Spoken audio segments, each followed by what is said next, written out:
गुख्यस्य वराहमणयस्य गहातमण भवने विष्णु यशसा कल की प्रादुर्भविष्यति नराशन संवाजिनम वाजत्री शैदीरम पूषणम सन्मैरीमे रथम न दुर्गादवसवा सुदानवो विश्व सम्मातरो अहंसो निष्पिपर्ता।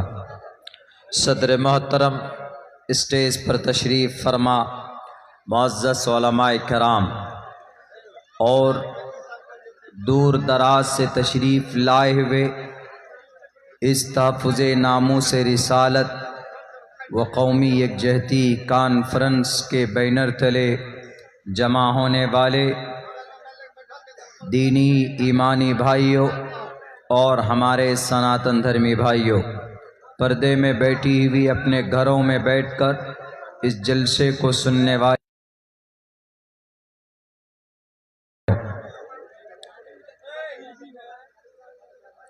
नामूस रिसालत के उन्वान पर यह जलसा है। इसका मतलब जनाबे मोहम्मदुर रसूलुल्लाह सल्लल्लाहु अलैहि वसल्लम की इज़्ज़त और आबरू की हिफाजत। इस जलसे के बैनर तले यहाँ पर जमा हुए और एक लंबे वक्त के बाद इस इलाक़े में मेरी हाज़िरी हुई। खुसूसन इस जलसे में अब से पहले भी मुझे आना था, लेकिन किसी वजह से प्रोग्राम मेरा कैंसिल हुआ, नहीं पहुंच पाया, और जिसकी वजह से मैं आज बहुत पहले इस प्रोग्राम में शरीक हो चुका था, ताकि किसी तरह की कोई दिक्कत और दुश्वारी ना हो मुझे प्रोग्राम में शिरकत करने। मेरे बाद भी और मुझसे पहले भी बहुत सारी मुस्तनद उलमाए किराम ने बड़ी काम की बातें आपके सामने पेश की हैं और पेश होने वाली। मैं तो एक तालिबे इल्म की हैसियत से आपके बीच में हाजिर हुआ हूँ, तहफ़्फ़ुज़े नामूस रिसालत और कौमी यकजहती के उन्वान पर कुछ बात आपके सामने रखना चाहता हूँ। जनाबे मोहम्मदुर रसूलुल्लाह सल्लल्लाहु अलैहि वसल्लम की इज़्ज़त व आबरू की हिफाजत, ये हमारा हम पर एक बहुत बड़ी जिम्मेदारी है। बिल्कुल कीजिए कीजिए, ठीक है, बिल्कुल भी मत किया, मैं गिर जाऊंगा नीचे। इसको हटा दीजिए।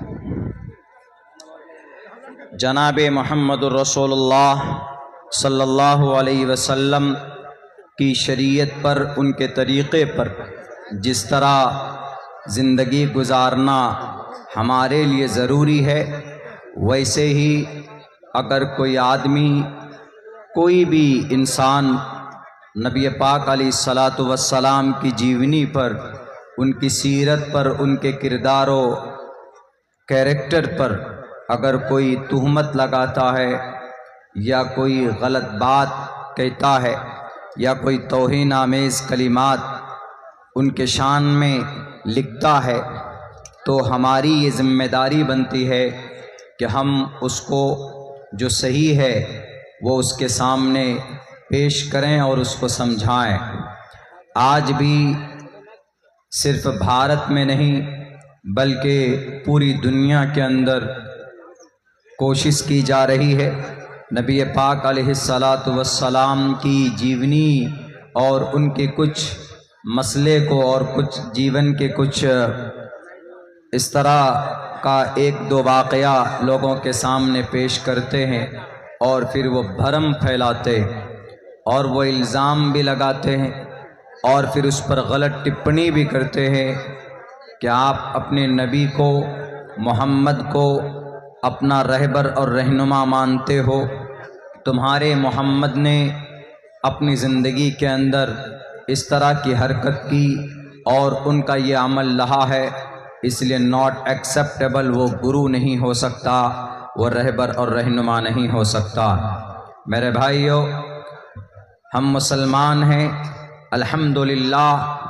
हमारा अक़ीदा ही इस बात पर मुकम्मल होता है कि जब तक हम अल्लाह तबारक व तआला की तौहीद के साथ जनाब मुहम्मदुर रसूलुल्लाह सल्लल्लाहु अलैहि वसल्लम का नाम न ले लें तो हमारा अक़ीदा मुकम्मल नहीं होता।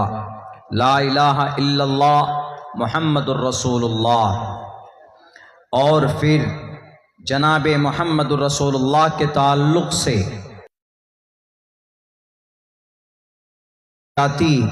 भरम फैलाने के लिए तुहमत लगाकर तो मुहज़्ज़ब अंदाज में, मुस्बत अंदाज मिलना चाहिए। ये ज़रूरी है। मसलहत की चादर ओढ़कर हम खामोशी के साथ नहीं बैठ सकते। हम और आप खुश, हमें और आपको गर्व होना चाहिए इस बात पर कि अल्लाह तबारक व तआला ने हमें मुसलमान बनाया। हमें हमारी शरीयत भी हक़ बात बोलने की इजाज़त देती है, और हम जिस मुल्क में बसते हैं इस मुल्क का संविधान भी आर्टिकल नंबर 19 भी आपको हक़ बात कहने की इजाज़त और आपको बोलने की इजाज़त देता है, जिसको फ्रीडम ऑफ स्पीच कहा जाता है। इसीलिए कोई भी अगर कोई गलत बात बोलेगा तो एक्सप्लेन ऑन दैट, तो उस टॉपिक के ऊपर आपको एक्सप्लेन करना अपने इल्म की रोशनी में, और उनको कहाँ करें बताइए, अपने इल्म की रोशनी में और अपने ज्ञान की रोशनी में उसको समझाएं। अभी 2-3 मसला जनाब मोहम्मद रसूलुल्लाह सल्लल्लाहु अलैहि वसल्लम के ताल्लुक़ से बहुत घुमाया गया, बल्कि इसको पेश कर दिया जाता है, लोगों के सामने कह दिया जाता है कि अरे आपके नबी 63 साल की ज़िंदगी में आपके नबी, आखिरी नबी जनाब मोहम्मद रसूलुल्लाह सल्लल्लाहु अलैहि वसल्लम इस दुनिया से गए, लेकिन उन्होंने 50-51 साल की उम्र में एक 9 साल की बच्ची से शादी की, विवाह किया। ये हमारे सनातन धर्मी भाइयों के तरफ से एतराज़ होता है, ये सवाल होता है, बल्कि ये उनका एक तरह से एलिगेशन है, एक इल्ज़ाम है। मैं आपको समझाने की कोशिश करूँगा। मेरे भाइयों, ऐसा नहीं, आपको समझने में गलतफहमी होती और आप समझ नहीं पाए। हम उस नबी को आखिरी नबी मान रहे हैं जो सिर्फ हमारे लिए आखिरी नबी नहीं, हमारे लिए अंतिम महर्षि नहीं है, बल्कि वह आपके लिए भी जगत गुरु हैं, वह आपके लिए भी अंतिम संदेष्टा हैं, वह आपके लिए भी कल युग में कल की अवतार हैं, वह आपके लिए भी अंतिम महर्षि हैं, वह आपके लिए भी इस कल युग में तमाम बुराइयों के ख़ात्मे के लिए जो कलयुग 4.5 लाख साल का, ये 4000 साल जिसका वक्त गुजर चुका है और 4.5 लाख साल तक ये पीरियड चलेगा, तो उसके अंदर तकरीबन 95% बुराई होगी। उन बुराइयों के ख़ात्मे के लिए अंतिम महर्षि आएंगे, अंतिम अवतार लेंगे, अंतिम महापुरुष अवतार लेंगे, यानी आसमान से ज़मीन पर आएंगे और वो बुराई का ख़ात्मा करेंगे। तकरीबन सैकड़ों और 50 श्लोक और मंत्र ऐसे हैं जो इस बात पर दलालत करती है कि अंतिम ज़माने में अंतिम महर्षि आने वाला है, आएगा। उपनिषद का एक मंत्र है जिसमें कहा गया, बहुत पुराना मंत्र है, अस्मल्लाम इल्ले मित्रा वरुणा दिव्यानी धत्ता इल्लल्ले वरुणो मित्रस्तेजस कामया होतार मिंदरो महासुरिंदरो। बहुत लंबा है, ये भी अंतिम महर्षि के ऊपर दलालत करता है। एक और है, वैदाहम्मित पुरुषि महानिमादित्यो वरुण तपस्य परस्तात यन्याया, ये भी अंतिम महर्षि पे दलालत करता है। और भी बहुत सारे श्लोक हैं जो अभी पढ़ने का और सुनाने का वक्त नहीं है, क्योंकि मेरे पास बहुत महदूद वक्त है। मैं कुछ ज़रूरी बातें पेश करना चाहता हूँ। मेरे हिंदू भाइयों, मेरे सनातन धर्मी भाइयों, जनाब मोहम्मद रसूलुल्लाह सल्लल्लाहु अलैहि वसल्लम का ये फ़ैल जो आपने 9 साल की उम्र में आपने बीवी बनाया अम्मा आयशा सिद्दीक़ा रज़ी अल्लाह ताला अन्हा को, 6 साल की उम्र में विवाह हुआ। चूंकि तहफ़्फ़ुज़े नामों से रिसालत का जलसा है, तो हमारे सनातन धर्मी भाइयों के तरफ से दो टोक लफ्जों में ये एतराज होता है, तो वह जवाब सुन लिया जाए। अगर गलतफहमी हो तो दूर हो जानी चाहिए। अल्लाह के नबी अलैहिस्सलाम 58 साल पहले का नबूवत तब मिली आप अलैहिस्सलाम को। उस वक्त के आब व हवा के हिसाब से अम्मा आयशा साल की उम्र में बालिगा हो चुकी थी, बड़ी हो चुकी थी। At the time she became a good women in 9 years। वो 9 साल की उम्र में बहुत अच्छी, हेल्दी और उस सोसाइटी और उस वेदर, मौसम, आबो हवा, वहां के जुग्राफियाई हिसाब से वो बड़ी हो चुकी थी। तो जब लड़की बड़ी हो जाए, बालिग हो जाए, तो आप उसको टॉर्चर नहीं कर सकते, बल्कि बालिग लड़की लड़का हो तो वो अपनी मर्जी से अगर विवाह करना चाहे तो हमारे इस्लाम में भी उसको मना नहीं किया जा सकता। अगर निकाह के प्रोसेस में आकर के करें तो निकाह हो जाता। तो हिंदू धर्म में तो बदर्जे औला है, बल्कि भारत के संविधान में कानून के एतबार से लड़की लड़के की उम्र अगर बालिग हो जाए, लड़की अगर 18 साल की हो, लड़का 21 साल का हो, तो वो बिल्कुल शादी कर सकते। तो उस वक्त अम्मा आयशा 9 साल की उम्र में बालिग हो चुकी थी। तो अल्लाह के नबी अलैहिस्सलातु वस्सलाम ने तब उनको बीवी बनाया। निकाह हुआ है 6 साल की उम्र में, कोई शक नहीं है। जब ये बात सामने आई, ठीक है, वो नहीं समझते हैं कि नहीं हदीस की ये तशरीह हो सकती। मेरे सनातन धर्मी भाइयों, अगर आपको एतराज हो, मुझे मेरे नाम के साथ चतुर्वेदी जुड़ा हुआ है, मैं तो ये समझता हूं कि एक तुहमत है। मुझे चतुर्वेदी नहीं, वेद, यजुर्वेद, सामवेद, अथर्ववेद नहीं, अल्लाह के फजल से जितने भी ग्रंथ हैं जो इस वक्त यूजेस में हैं, पुराण हो, उपनिषद हो, रामायण, महाभारत, गीता हो, 18 पुराण है, आवाज़ताएं, दसातीर है, नाचीज अब भी उसका तालिबे इल्म है। मैं अब भी उसका मुताला करता हूं बक़द्रे जरूरत, जब उसकी जरूरत पड़ती। इसीलिए महदूद मत कीजिए।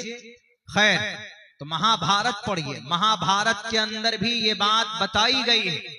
अब से 3100 साल पहले ये लिखी गई किताब, जिसके अंदर बताया गया है कि एक बड़े उम्र का आदमी छोटी उम्र की बच्ची से विवाह कर सकता है। 30 दश वर्षा भार्गोविंदेन नग्निकाम 21 वर्षा व 17 वर्षा वाप्नुयात।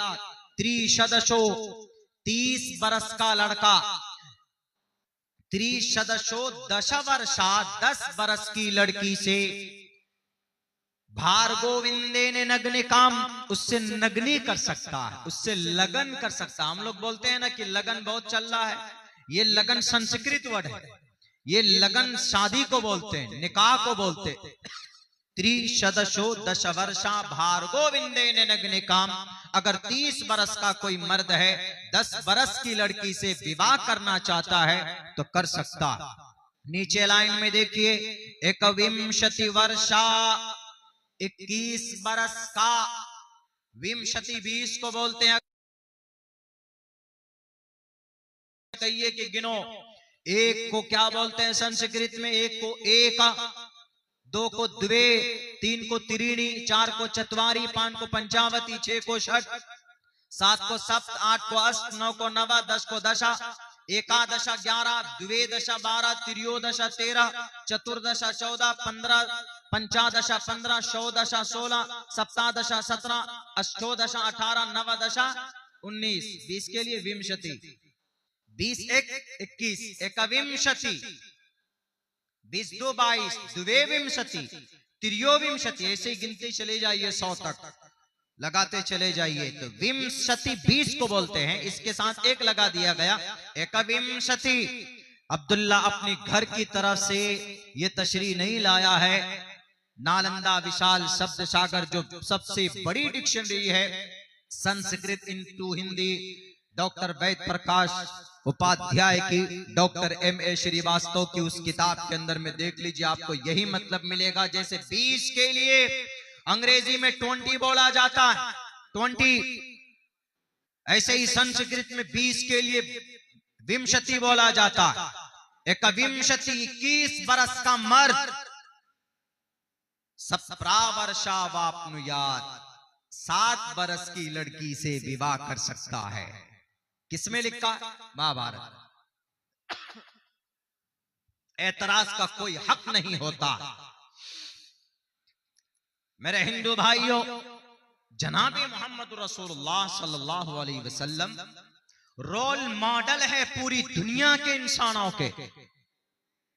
एक मैं मैटर ले लिया कि नहीं, अरे 6 साल की उम्र, 9 साल की उम्र में आयशा बच्ची थी। आयशा बच्ची नहीं थी उस वक्त में, आयशा बड़ी हो गई थी, अम्मा आयशा सिद्दीक़ा रज़ी अल्लाह ताला अन्हा। और फिर निकाह आप अलैहिस्सलाम ने नहीं किया, निकाह अबू बकर सिद्दीक ने खुद पढ़ाया, और रुखसती भी अबू बकर सिद्दीक ने खुद से कराया हिजरत के बाद। कहे मोहम्मद आपकी बीवी बड़ी हो गई है, आयशा को लेकर आइए अपने घर पे। तो अल्लाह के नबी ने कहा क्या है? नो बैंक बैलेंस, मेरे पास देन महर के पैसे नहीं है, मैं नहीं दे सकता, मैं नहीं बुला सकता अभी। तो अबू बकर सिद्दीक ने 400 दीनार दिए, लीजिए महर की रकम अदा कीजिए और बीवी को लेकर आइए। आजकल जो हमारे नौजवान शादी करते हैं, डिस्को डांस और बाजा बैंड लेकर पहुंचते, लेकिन बीवी को महर देने के लिए मुंह ताकते इधर से उधर। महर देना जरूरी है, वाजिबुल अदा है। महर नहीं दोगे तो बीवी कह सकती है डोंट टच मी राजकुमार, मुझे टच मत करो तुम। पहली रात आपकी फीकी पड़ सकती। अगर आपकी बीवी इनकार कर दे, अगर आप महर नहीं देंगे तो उस पर कोई गुनाह नहीं है, उलमा बैठे पूछ लीजिएगा। बल्कि 1 हफ्ते तक भी पाबंदी लगा दे तो कोई प्रॉब्लम नहीं है। आप बीवी पर जुल्म ज्यादती नहीं कर सकते कि madam forgive me my then महर, माफ कर दो। तो कैसे मर्द हो तो बीवी को महर नहीं दे सकते? खपाची मांगते हो और महर नहीं दे सकते? इसीलिए नहीं, महर जरूरी, और ये महर कीमत नहीं है, ये एक औरत का हक है। आप अगर पूरा नहीं दे सकते उस वक्त में तो कुछ जरूर दीजिए, लेकिन दीजिए। अगर बीवी अपनी रजा से, अपनी इच्छा से माफ कर दे कि हम माफ कर देते हैं, जाइए आपको कोई बात नहीं, तो कोई मैटर नहीं। लेकिन आप कह नहीं सकते कि मोहतरमा माफ कर दो। बहुत से लोग इस तरह करते हैं, ऐसा कभी नहीं करना। बीवी को देना है, महर उनका हक है। आप 1-1 रुपए करके दीजिए, 10-10 रुपए करके दीजिए, 1-1 हजार करके दीजिए। आप जिंदगी में कभी उनके नाम की कोई जमीन, कोई प्लॉट, कोई ऐसी कुछ उनके लिए जेवरात बना दीजिए। या आपकी इच्छा और आपकी मंशा के ऊपर डिपेंड करता, लेकिन बिना महर काम नहीं चलेगा। अगर आप वो किसान की तरह अगर वो धरने पे बैठ जाए तो आप कुछ नहीं कर सकते। मुफ्ती साहब के पास भी नहीं जा सकते आप। मुफ्ती साहब कहेंगे कि दो, वो उसका हक है। अल्लाह के नबी अलैहिस्सलाम ने कहा कि मेरे पास नहीं है, तो 400 दीनार महर तय किए गए थे उस वक्त में, 500 दिए। अल्लाह के नबी अलैहिस्सलाम ने औरतों को भेजा। अम्मा आयशा आई 9 साल की उम्र में। सिर्फ कुरान और शरीयत के हिसाब से नहीं मेरे सनातन धर्मी भाइयों, महाभारत में वाज़े तौर पर लिखा है कि अगर बड़े उम्र का लड़का अगर मर 30 दश वर्षा भार गोविंदे नग्निकाम 21 वर्षा व 17 वर्षा वाप्नुयात्, और अगर कोई 21 बरस का लड़का कोई 7 बरस की लड़की से भी विवाह करना चाहे तो कर सकता है। जब महाभारत में करना जायज है तो हमारे नबी पाक अलैहिस्सलाम की जिंदगी में क्यों जायज? 18 अक्टूबर सन 2024 को यह मामला उठा था महाराष्ट्र के अंदर। नाचीज को खबर मिली थी कि आपको आना है डिबेट में गुरुजी से बात करने के लिए। मैंने कहा जाऊंगा तो नहीं, लेकिन ये मंत्र उनसे पूछ लीजिएगा। सनातन धर्मी भाइयों, जहालत के बलबूते पर यह नफरती बातें खड़ी की जाती, अनपढ़ और गवार की वजह से ये नफरत की दीवारें खड़ी की जाती हमारे हिंदू और मुसलमानों के बीच में। वरना नबी पाक अलैहिस्सलाम को जगतपति कहा है, इस दुनिया का मुहाफिज, इस दुनिया को गुनाहों से पाक करने वाला, समाज को एक इंसाफ देने वाला। अगर कोई माए का लाल इस धरती पर किसी की जीवनी हो सकती है तो जनाब मोहम्मद रसूलुल्लाह सल्लल्लाहु अलैहि वसल्लम की हो सकती। यकीन नहीं आता, मौलाना की बात से अगर किसी को एलर्जी है, अब्दुल्ला सालिम अगर कुरान और हदीस पढ़कर सुनाएगा, अगर नहीं बिलीव करते हो तो मत करो। कलकत्ता बहुत बड़ा शहर है, जाओ वहां पर। अब से 5 महीना पहले इतना बड़ा हादसा हुआ, वहां पर एक डॉक्टर की इज्जत लूटी गई, उस डॉक्टर के उसका मर्डर किया गया। उस डॉक्टर की जीवनी में उसके उस वाकये को देखो, आपको नबी पाक अलैहिस्सलातु वस्सलाम की जो बातें अब से 1458 साल पहले हदीस और शरीयत की शक्ल में अल्लाह के नबी अलैहिस्सलाम ने पेश की है, वही बातें ये कलकत्ता के हादसे के अंदर में जो डॉक्टर और जो वहां का सीबीआई ऑफिसर्स हैं, उन्होंने चार्जशीट में लिखा है इस बात को, जो बात नबी पाक अलैहिस्सलाम ने 1400 साल पहले कही, वही बात आजकल सीबीआई अपनी रिसर्च में कहता। वो कहता है, पहली बात तो इस वाकये को समझिए, अभी कुछ 5-6 महीना पहले वहां के मेडिकल कॉलेज में एक डॉक्टर थी, डॉक्टर अहाना, वो डॉक्टर लेडी डॉक्टर थी, उसका रेप हुआ और उसका मर्डर हुआ। उसकी कमर की हड्डी तोड़ी गई, उसके हाथ के कलाई तोड़े गए, उसके आंख में शीशा जो उसका ग्लास था चश्मे का, वो फोड़कर उसकी आंख में घुसेड़ दिया गया। करने वाला कौन? वहां का बॉडीगार्ड, वहां का सिक्योरिटी, वहां का गार्ड जो रक्षक था वही भक्षक बन गया। लेकिन पता है जब पूरे इस वाकये को खंगाला गया तो पता वहां से क्या निकला? वहां से ये निकला, देखिए वो सीबीआई ने लिखा अपनी रिपोर्ट के अंदर, अगर ये 2 बातें न पाई जाती तो ये वाकया न होता, इसका मर्डर न होता और वो रेपिस्ट न बनता और वो मर्डरर न बनता, डॉक्टर अहाना जिंदा होती। ये सीबीआई ने लिखा। मत पढ़ो कुरान, मत पढ़ो हदीस, दुनिया के वाकयात को उठाकर देखो। इंशाअल्लाह अगर नबी की जिंदगी पर अमल हो जाता तो इतना बड़ा घटना वजूद में नहीं आता।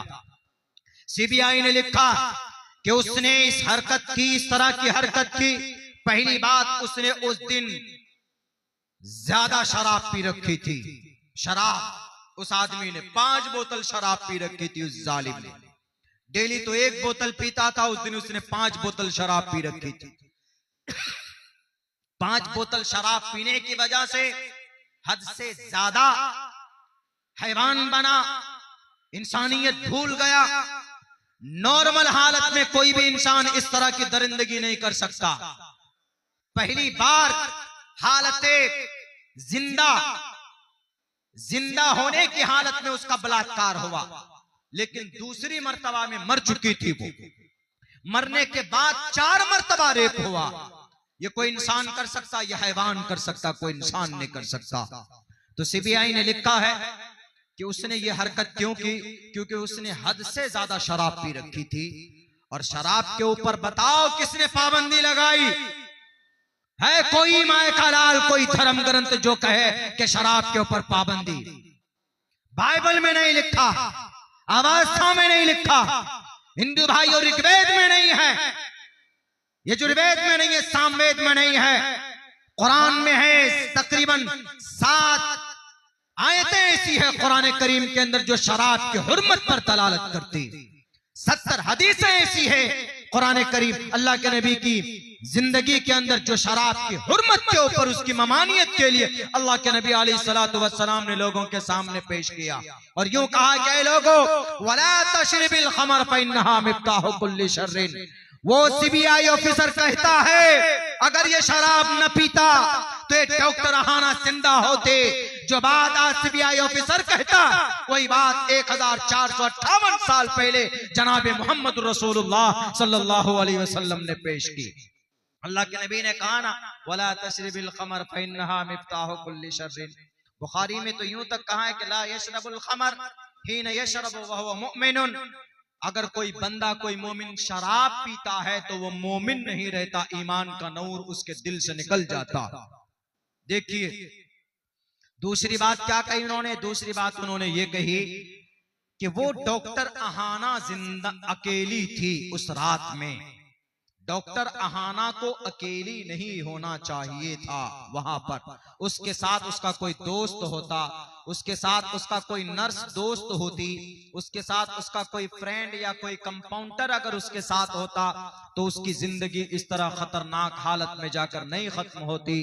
डॉक्टर अहाना रात को 1 बजे 2 बजे तक साथ में थी अपने दोस्तों के, लेकिन रूटीन चेकअप के बाद अकेली डॉक्टर अहाना अकेली अपने कॉन्फ्रेंस हॉल में जाती है। ये जालिम पीछे करता और फिर देखता है कि अकेली उस कमरे में गई है तो जाकर बाहर से अंदर से कुंडी लगाकर उसके साथ बदतमीजी करता। अल्लाह के नबी ने क्या फरमाया, इसीलिए तो अल्लाह के नबी ने कहा है ना कि औरत को अकेले घर से बाहर नहीं निकलना चाहिए। इन्नल मराता औरतुन इदा खरजत इस्तशरफहा शैतान, जब औरत अकेली बाहर निकलती है तो उसके पीछे शैतान लग जाता है। हमारे नबी की बात आज सीबीआई वाले प्रूफ कर रहे हैं। नहीं समझोगे तो इसी तरह की बुराइयां वजूद में आती रहेंगी। समझ लोगे, अमल करोगे तो जो आज 1 मिनट में 45 रेप का केस होता है भारत में, 1 मिनट में 45 जो रजिस्टर्ड होता, बाकी अनरजिस्टर्ड तो अलग है। अगर नबी की बात पर, नबी की शरीयत पर अमल कर लिया जाए तो 1 मिनट में 45 नहीं बल्कि 45 मिनट में 1 रेप का मामला सामने आएगा। उन्होंने क्या कहा, उन्होंने कहा कि ये औरत अगर अकेली होती तो उसकी जिंदगी बच जाती। डॉक्टर अहाना अकेली थी।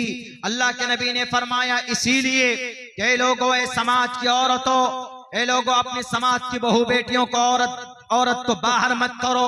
वक़र्न फी बुयूतिकुन्न वला तबर्रजन तबर्रुजल जाहिलियतिल ऊला। शायद इसीलिए ये बात ऋग्वेद में भी है, अधे पश्यस्त मोपरी संतराम पाद कौहर माते कौशल पको।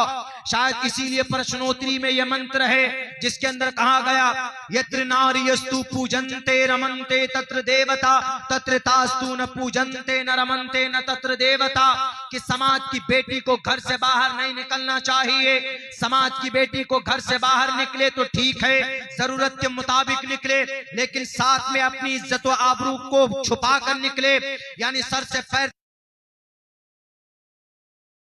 चिल्लाते हैं, जो बुर्के के ऊपर चीखते हैं, जो खामखा जबरदस्त डिबेट करते हैं। आओ सुनो, पर्दे का क्या फायदा है।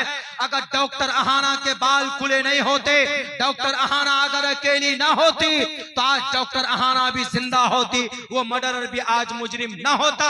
समाज की एक डॉक्टर जिंदा होती और समाज का एक गार्ड मर्डरर न बनता।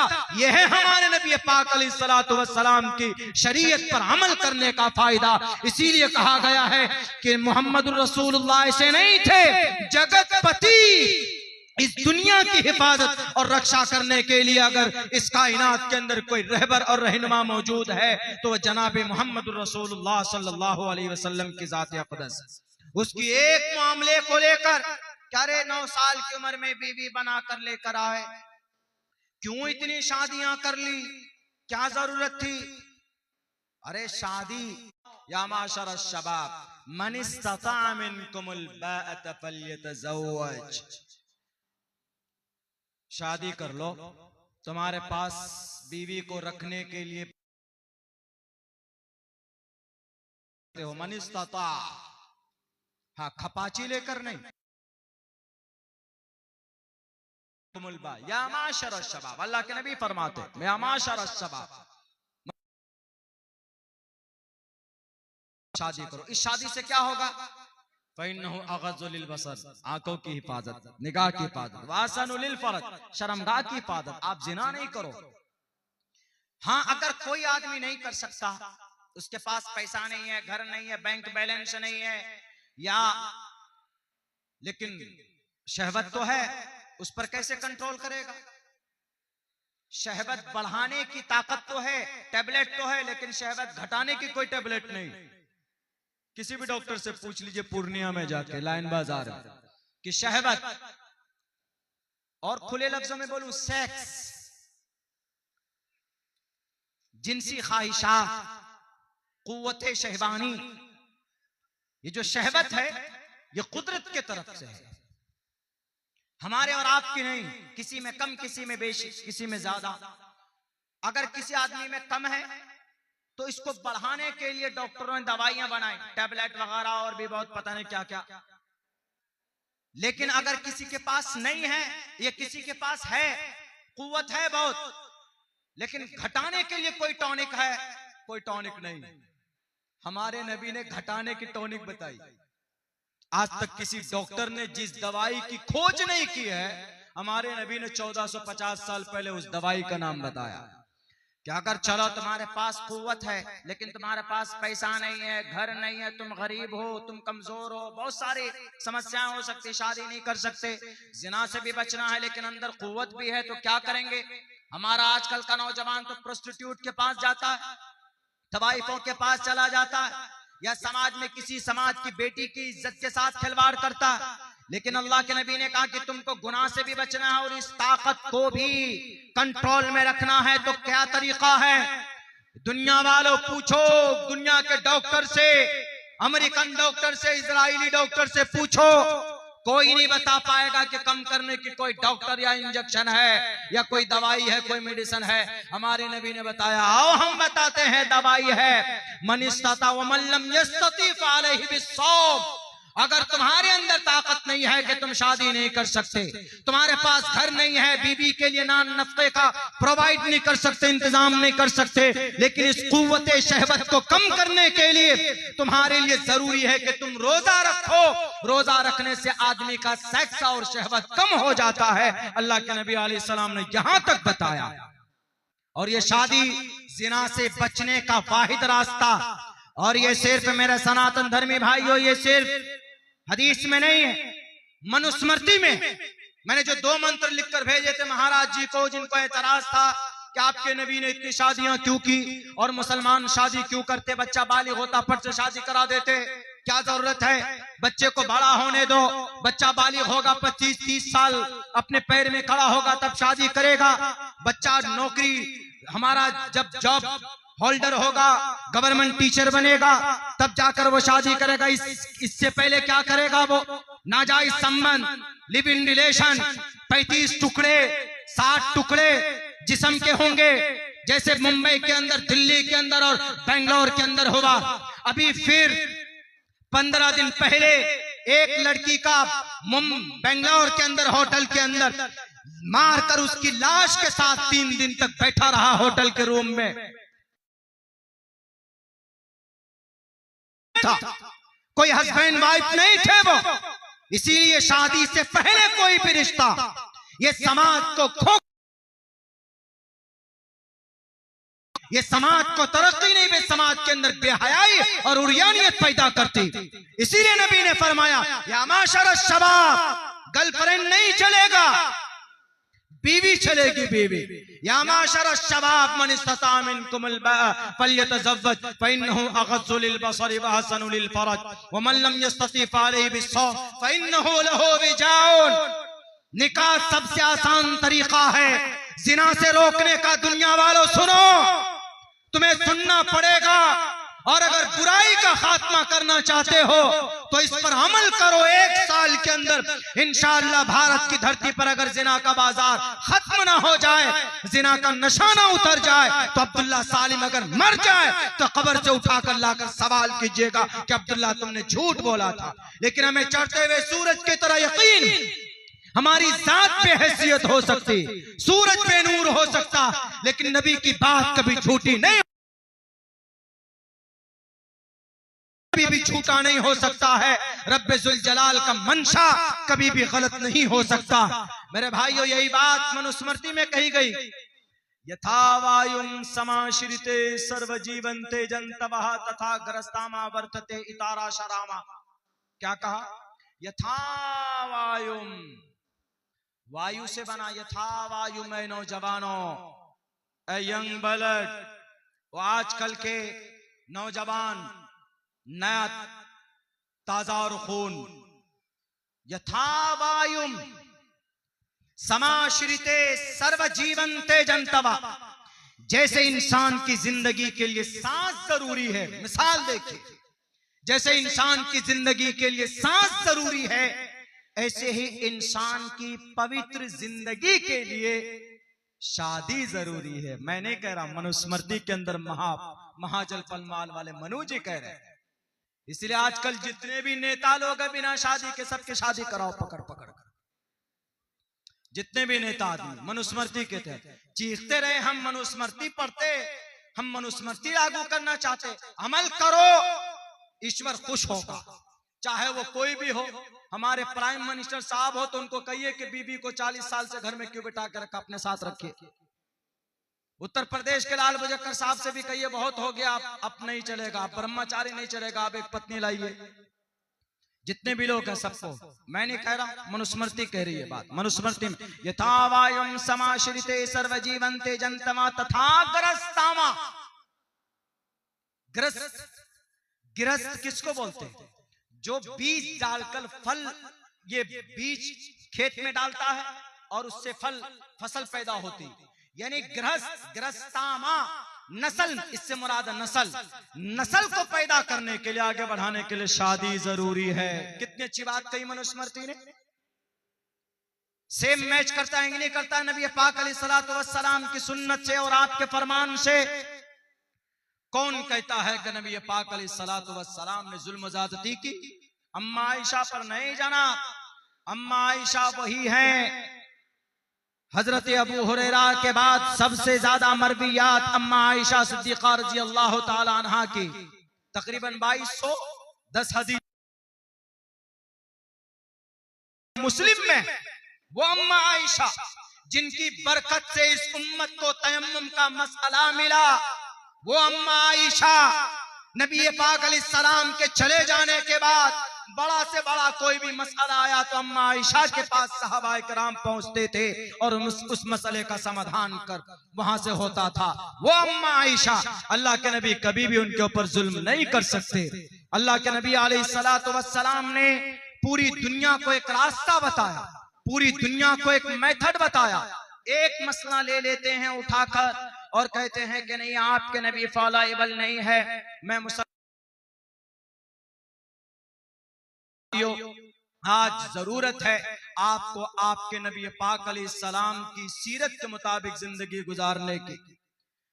आज जो इस उम्मत पर इतने वबाल हैं, आज जो इस उम्मत पर इतने झमेले हैं, कहीं तहफ़्फ़ुज़े नामूस रिसालत के उन्वान पर, कहीं तहफ़्फ़ुज़े औक़ाफ़ के नाम पर, औक़ाफ़ तहफ़्फ़ुज़े औक़ाफ़। आज हम लोग वक्फ की जमीन बचाने के लिए खड़े हो गए। अब से पहले क्या कर रहे थे हमारे लोगों ने, क्या किया? मैं बोलता हूं तो मुझे फोन करके कहा जाता है कि मौलाना इस वक्त मुनासिब नहीं है। आज आप बेदार हो गए। मंडा मिनकुम मुनकरन फल्युगय्यिरहु बियदी। पिछले 75 साल 80 साल से जमीन की प्रॉपर्टी वक्फ बोर्ड की जमीन लूट कर लोग बैठे हुए। हमारे लोग जिसको चेयरमैन बनाया जाता है वही उसकी आमदनी को हड़पते हैं। वक्फ बोर्ड की आमदनी कहां जाती है? कई सौ करोड़ रुपए की आमदनी है। अरे 9.5 लाख एकड़ जमीन है भारत में मुस्लिम वक्फ बोर्ड के पास। उससे आमदनी कहां जाते? किसके पास? अगर आमदनी का सही इस्तेमाल होता, उसकी आमदनी का सही इस्तेमाल होता तो हमारे इमामों को 5,000 रुपए तनख्वाह में 24 घंटे की ड्यूटी नहीं देनी पड़ती। मदारिस के उलमा रसीद लेकर भीख नहीं मांगते। आज अगर वक्फ की प्रॉपर्टी की आमदनी का सही इस्तेमाल होता तो बच्चों को डॉक्टर बनाने के लिए हमारे पास यूनिवर्सिटी होती कि नहीं होती? यूपीएससी के अंदर में एग्जाम की तैयारी के लिए हमारे पास कोई कोचिंग सेंटर नहीं। क्यों? क्योंकि इन लोगों ने बैठकर अपने पेट को बड़ा किया। और आज जब ऊपर से लाठी बजना का वक्त आया तो आज चीखते हैं। आज क्यूआर कोड जारी होता। आप एक बात समझ लो, आपकी जो भी कोशिशें हैं अल्लाह कामयाब करे, लेकिन ये आज जो आपके ऊपर में बला और ये अज़ाब आया ये आपके पिछले गुनाहों का नतीजा है। ये अब्दुल्ला नहीं बोलता, रब का कुरान बोलता। ज़हरल फसाद फिल बर्रि वल बहरि बिमा कसबत ऐदिन नास। महाराष्ट्र में सिर्फ 30,000 एकड़ जमीन पर सिर्फ टावर लगे हुए मोबाइल के। पता कितनी आमदनी? सिर्फ 30,000 एकड़ जमीन पर 10 करोड़ रुपए सालाना आता। उन मदारिस मकातिब जितने भी है सबका तनख्वाह हो सकती कि नहीं हो सकती? हमारे पास न कोई हॉस्पिटल है, हमारे पास कोई मदरसा चल रहा है तो बेचारे कैसे मदरसा चला रहे हैं, पूछे जाकर उनसे। रमजान के मुबारक महीने में ये लोग पसीने में घूमते हैं, दौड़ते हैं, तब जाकर मदरसा चलता। और जिनको चेयरमैन बनाया है ये ढोर की तरफ बैठ करके इनका पेट बड़ा बड़ा हो गया है। नालायकों का, मैं झूठ नहीं बोल रहा हूं, पूरी तहकीक मेरे पास मौजूद। मेरी यही आदत है कि कोई बात व्हाट्सएप यूनिवर्सिटी से हासिल करके मैं नहीं बोलता। उठाकर देख लीजिए, रिपोर्ट मौजूद है। पुणे, मुंबई, दिल्ली, महाराष्ट्र के अंदर एक एक फ्लैट का किराया 20,000 रुपए, लेकिन वक्फ बोर्ड के फॉर्म में कितना लिखा जाता है हजरत? 250 रुपए, कहीं 2,500 रुपए। बाकी पैसा कहां? चेयरमैन साहब के पॉकेट में। अल्लाह का अज़ाब आएगा कि नहीं आएगा? ये वक्फ बोर्ड जो आज बना है ये असल में बैतुल माल था। पहले उमर फारूक के जमाने में बैतुल माल की शक्ल में था, अबू बकर सिद्दीक के जमाने में, और वहीं से सबका मुआवजा दिया जाता था और वजीफा दिया जाता था। आइम्मा हो, उलमा हो, मदारिस हो, मकातिब हो, खानखा हो, सबका वहीं से पोषण पालन होता था। दमिश्क के अंदर इमाम अबू हनीफा के 65 मदरसे इसी बैतुल माल से, ये वक्फ बोर्ड की आमदनी से चलता था। इमाम शाफी के 55 मदरसे चलते थे, इमाम मालिक के 15 चलते थे, इमाम अहमद इब्न हम्बल के 6 मदरसे चलते थे। इन्हीं औकाफ की प्रॉपर्टी से, उनकी आमदनी से। आज तक क्यों नहीं बनाया गया? क्यों नहीं हमारे मदारिस को ये पैसे पहुंचाए जाते? आज भी वक्त है, सुधर जाओ, वरना अल्लाह ने इन जालिमों को मुसल्लत किया है तुम्हें सबक पढ़ाने के लिए। अगर नहीं सुधरे, आज जनाजे की नमाज में अल्लाह का अजाब, जहां पर अल्लाह के अजाब से, आखिरत से डराया जाना चाहिए। हमारे में मुसलमानों में एक तबका, एक मकतबे फिक्र ऐसा है जो ये ऐलान करता है कि वहाबी निकल जाओ, देवबंदी निकल जाओ, फला निकल जाओ।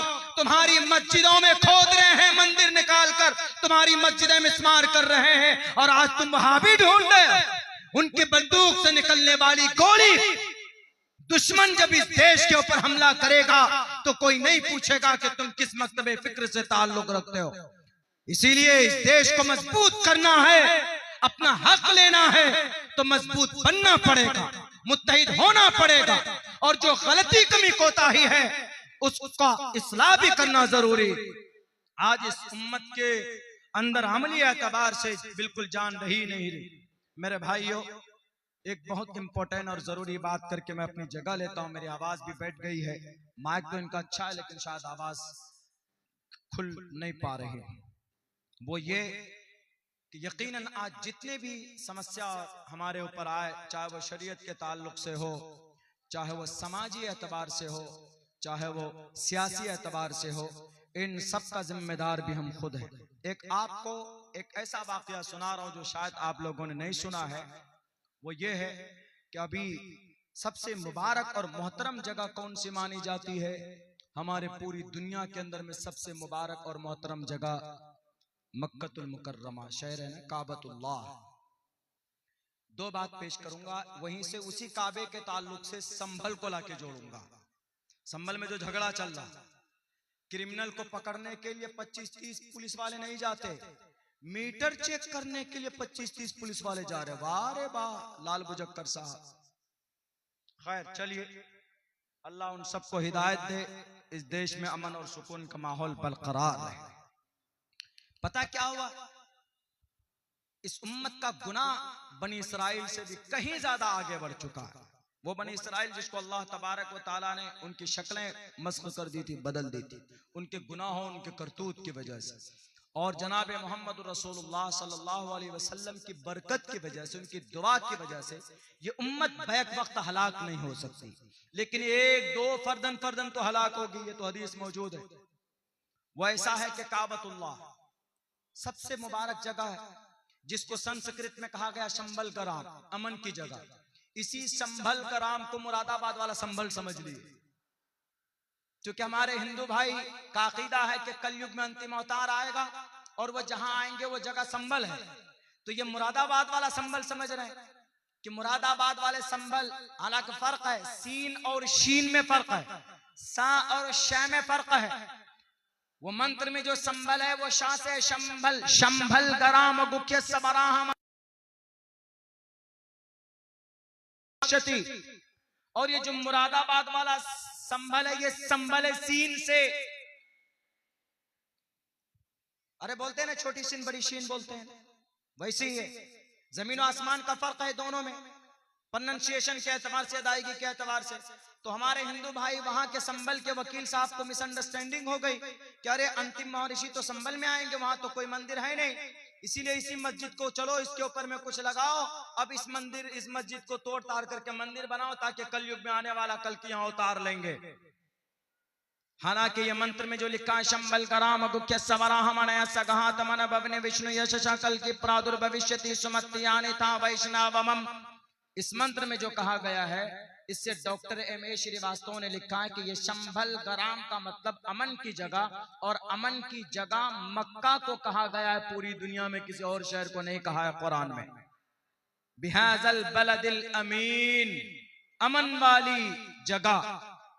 और ये शंभल से मुराद शंभल शाह से, ये मुरादाबाद वाला संभल नहीं है, पढ़ लीजिएगा। इसीलिए गीता में कृष्ण जी ने कहा है, साफ साफ लफ्जों में कहा है गीता के अंदर में, बहुनाम जन्म नामंते ज्ञानवान माम परपद्यते वासुदेव सर्वमिति समहात्मा। आदमी महात्मा तालीम से बनता है, पैसों से नहीं बनता। आदमी महात्मा कुर्सी से नहीं बनता, ज्ञान से बनता। आदमी महात्मा बड़ा नॉलेज से बनता है, वो PM CM की कुर्सी से नहीं बनता। आदमी महात्मा ज्ञान से बनता है, तहजीब से बनता है, अखलाक से बनता है। वो सिर्फ गेरुआ रंग का कपड़ा पहनकर और मुतशद्दिद बन जाए और किसी पर जुल्म करे, या टोपी और दाढ़ी लगाकर, और अगर किसी पर तलवार तान दे और कहे मैं जिहाद कर रहा हूं, तो उससे बड़ा नहीं होगा। आदमी बड़ा होता अपने ज्ञान से। गुरु पुराण के अंदर कहा गया है कि अगर कोई शूद्र भी हो, शूद्रो ब्रह्मण तामिति ब्रह्मण चैति शूद्रताम क्षेत्रियो जाति वितरत्वम विघादिवीच्यम तथे चचा सय के बात्रपति पर जानाम कथम पुनर्जति की तपर भेदा। मेरे भाइयों, इसके अंदर भी साफ लफ्जों में कहा गया आदमी का अमल देखा जाता है, आदमी की गद्दी नहीं देखी जाती, कुर्सी नहीं देखी जाती, घर नहीं देखा जाता, बैंक बैलेंस नहीं देखा जाता। अगर रब के सामने में अगर ताकत की वजह से कोई महबूब होता तो कारून से, फिरौन से बड़ा कौन महबूब हो सकता था? कुर्बे क़यामत में दज्जाल से बड़ा महबूब कोई नहीं होता। एक हाथ में जहन्नम को, एक हाथ में जन्नत को, और अपने उंगलियों से सूरज को रोकने वाला, और पूरी दुनिया के अंदर जहां जाएगा वहां जाएगा, पूरी ताकत उसको फराहम होगी। और अगर कोई ताकत की वजह से, दौलत की वजह से अगर कोई प्रिय मित्र होता तो कारून से बड़ा महबूब कोई ना होता। इसीलिए कहा गया आदमी ज्ञान से, अखलाक से महान होता है, बड़ा होता। इसलिए ज्ञान की जरूरत है। बल्कि शंभल से मुराद शंभल ग्राम गुख्य सामन की जगह, और उस जगह पर यह मंत्र फिट आता है। एक एक लफ्ज का एक्सप्लेनेशन किया जाए तो वक्त लगेगा। Doctor M.A. श्रीवास्तव ने लिखा है कि यह हस्ती है जो आने वाला नहीं है बल्कि आ चुका है, उसका नाम मोहम्मद रसूलुल्लाह सल्लल्लाहु अलैहि वसल्लम।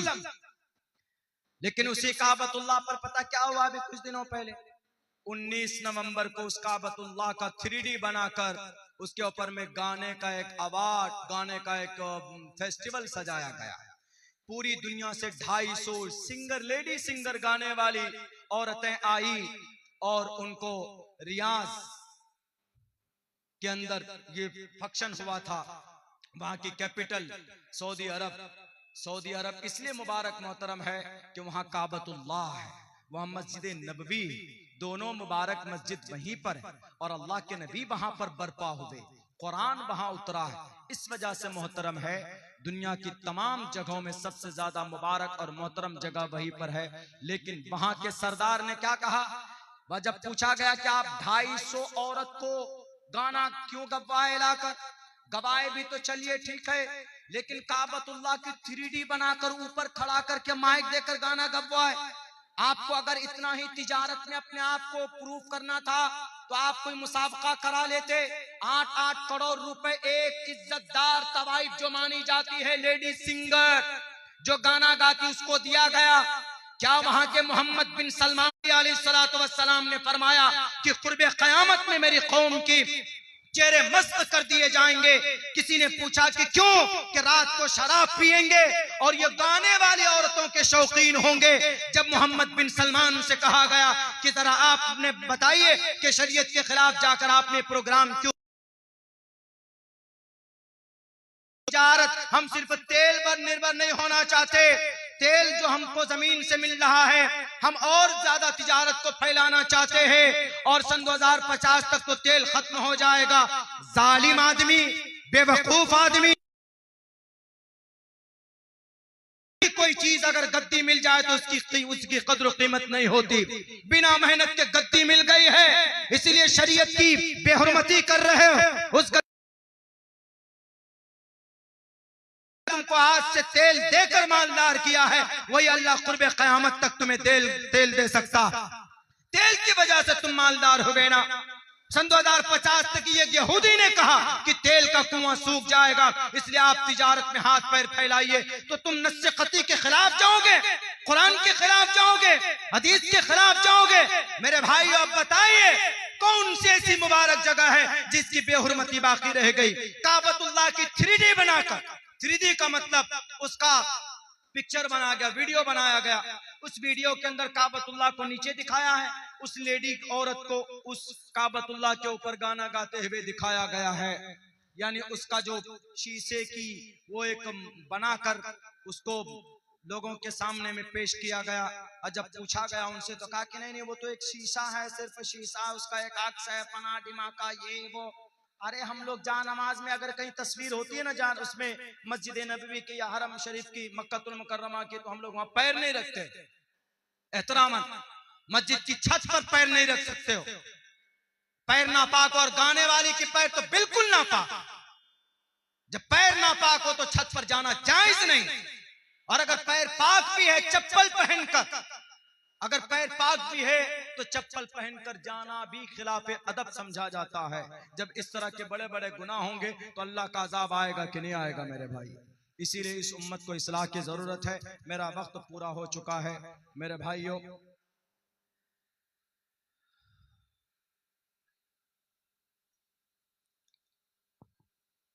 एक्सटेंशन हुआ 10 मिनट के लिए, बढ़ाया गया।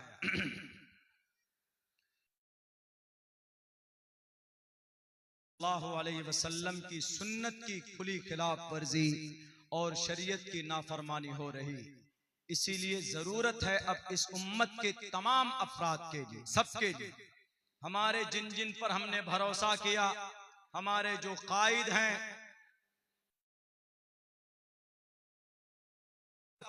कोई किसी को नहीं बचाने वाला। आप में से हर आदमी मुकल्लफ है कि भाई आपको अपनी शरीयत के हिसाब से अपनी जिंदगी गुजारनी। मेरे भाइयों, अल्लाह के नबी की हदीस भी है, मन अहया सुन्नती इंद फसादी उम्मती फलहु अज्रु मियति शहीद। एक सुन्नत पर भी अमल कर लोगे तो 100 शहीदों का सवाब अल्लाह तबारक व तआला इस वक्त आपको अता फरमाएगा। 100 शहीदों का सवाब एक सुन्नत पर। इसीलिए नौजवानों से कहता हूं, मेरे नौजवानों, जनाब मोहम्मद रसूलुल्लाह से बढ़कर बेहतर तरीका किसी और का नहीं हो सकता। इनसे बड़ा बेहतर रोल मॉडल कोई और नहीं हो सकता। इनसे बेहतर सिस्टम निजाम दुनिया के अंदर कोई और नहीं हो सकती। इसीलिए बेहतर है हम तमाम उम्मते मुस्लिमा एक एक फर्द के लिए कि भाई आप और फिर आपका ये अमल खुद दूसरों के लिए प्रेरणा हो। आप अगर शरीयत के हिसाब से जिंदगी गुजारेंगे तो इंशाअल्लाह तबारक व तआला आपकी जिंदगी के अंदर भी बरकत होगी और आपका अमल भी दूसरों के लिए दावत और आपकी पूरी जिंदगी दूसरों के लिए भी एक रोल मॉडल साबित होगा कि नहीं भाई फला आदमी बहुत अच्छा है। किसी की पैरवी की जरूरत नहीं है, हमें अल्लाह ने मोहताज नहीं बनाया है। जनाब मोहम्मद रसूलुल्लाह सल्लल्लाहु अलैहि वसल्लम की जीवनी दी है जो हर एतबार से लैस है, हर एतबार से, हर लिहाज से, हर मैदान में आप कामयाब हो सकते हैं।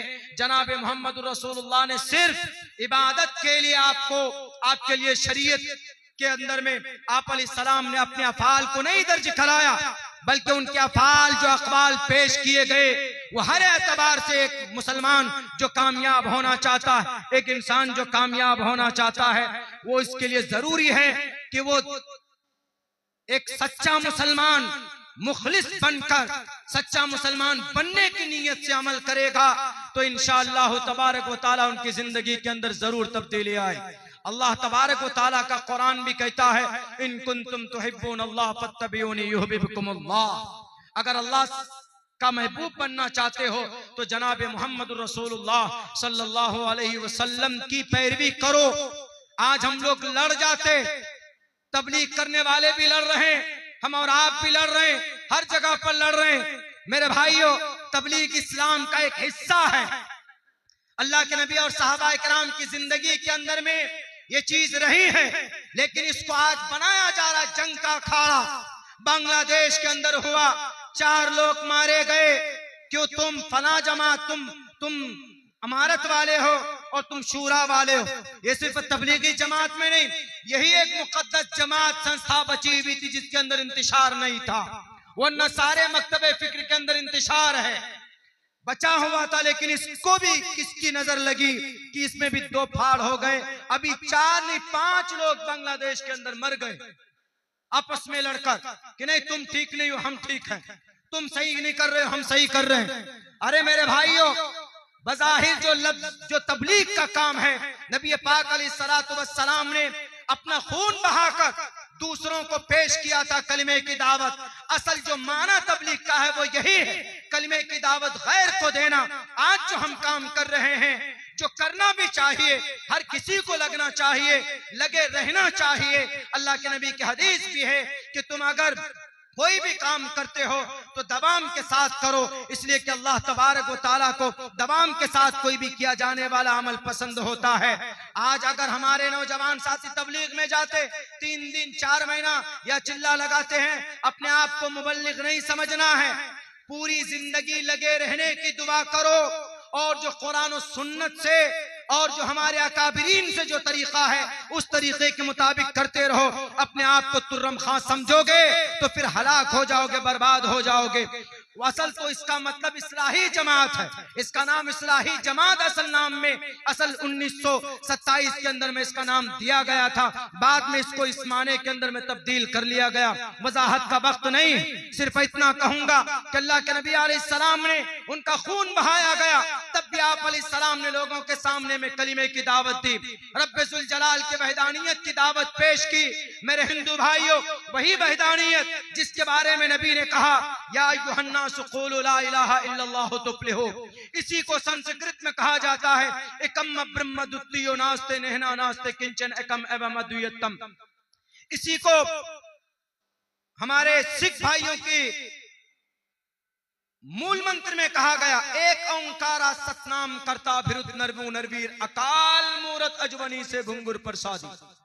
इसी को बाइबल में कहा गया, there is no God, non God, but one God, and Muhammad is the last messenger of one God। बताइए कितना अच्छा मैसेज है।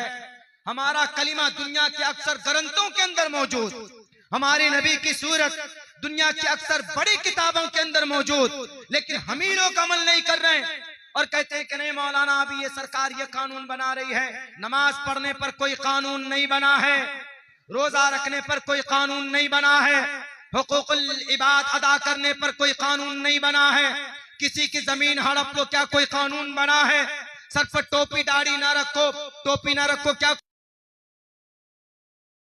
बात है कि कुछ जगहों के ऊपर अजान पर पाबंदी लगाई गई, एक इमाम साहब को पकड़कर जेल में डाल दिया गया।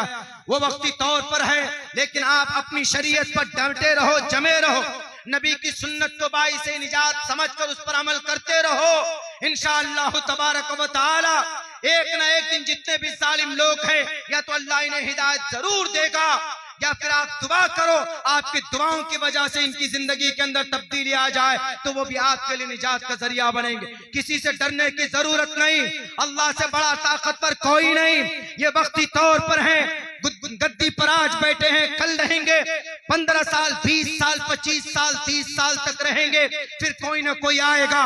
लेकिन अल्लाह की ताकत हमेशा से है, अल्लाह की कुदरत हमेशा से है, अल्लाह की बादशाहत हमेशा से है। कल क़यामत में भी इंशाअल्लाह अल्लाह की बादशाहत होगी, तो वहां पर आप सीना चौड़ा करके कह सकोगे कि अल्लाह, दुनिया की तमाम बातिल ताकतों के सामने में हम कभी झुके नहीं, हमने सुन्नत के झंडे को बुलंद किया। और आप इंशाअल्लाह कुरान और सुन्नत के मुताबिक जिंदगी गुजारेंगे तो जरूर आपकी जिंदगी के अंदर भी बरकत होगी और माशरे के अंदर एक अच्छा पैगाम जाएगा। अल्लाह से दुआ करता हूँ कि अल्लाह तबारक व तआला कहने सुनने से ज्यादा हम तमाम मुसलमानों को उस पर अमल की तौफीक अता फरमाए। इंशाअल्लाह पाबंदी से नमाज पढ़ेंगे। चलिए, बहुत अच्छी बात, माशाअल्लाह। हमारे मेहमानान खुसूसी हजरत मौलाना शमशाद साहब